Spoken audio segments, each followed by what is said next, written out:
Dass Cybercrime ein enormes Wachstum hat, ist uns allen klar.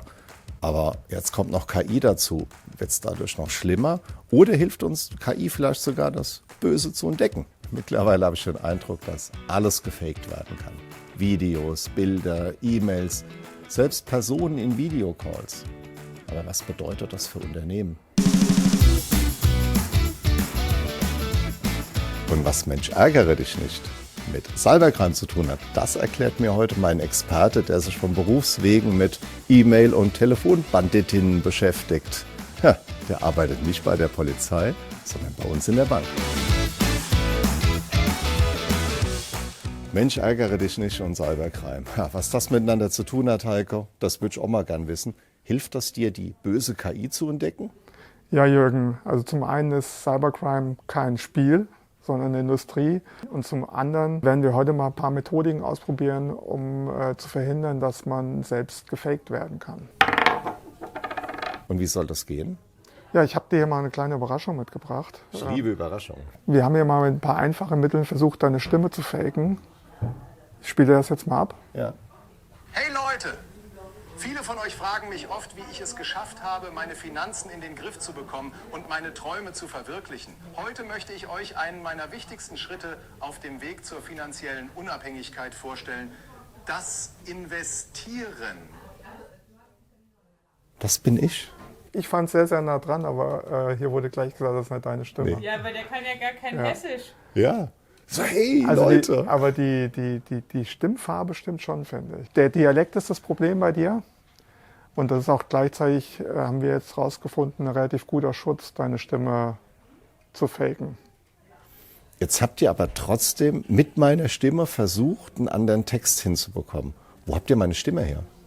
Aus zahlreichen Videos extrahiert und dann ein Modell damit gefüttert. 4. Nee, muss ich hier. Zählt es? Wenn ich hier zählt. starte, ist das hier noch. Normalerweise startest du ja mit einer 6. Genau. Aber komm mal, ich starte mit einer 1. Zack. Wie wird denn gefaked? Was ist da nötig? Also du brauchst erstmal ein Modell, was du verwenden kannst. Und die Modelle werden dann entweder mit Sprache oder Texten oder Videos gefüttert. Je mehr Inhalte sie haben, desto besser werden sie auch. Aber es reichen für Sprache ganz wenige Minuten mittlerweile. Wenn von uns was im Netz unterwegs ist, dann wird's tricky. Ist man sehr gefährdet und es geht sogar schon in Echtzeit. Das heißt, man kann sogar Telefonanrufe in Echtzeit faken, indem man Texte eintippt und dann auf den Counterpart reagieren kann. Da wird mir jetzt Angst und Bange. 5. Wie oft sehen wir dann jetzt schon Fakes?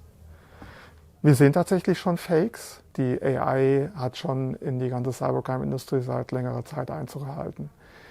Die Phishing-E-Mails werden viel, viel besser, werden dadurch schwerer erkennbar. Also am Ende sind es ja auch Fakes. Aber auch die Schadcode-Industrie hat sich der AI bemächtigt und nutzt diese, um Schadcode schneller erstellen zu können. Macht unser Leben ja nur noch schwieriger. Im Übrigen habe ich geschummelt, ich bin einen zu weit gelaufen. Nicht aufgepasst. Das ist aber ein guter Hinweis, weil unser Leben wird komplizierter und komplexer.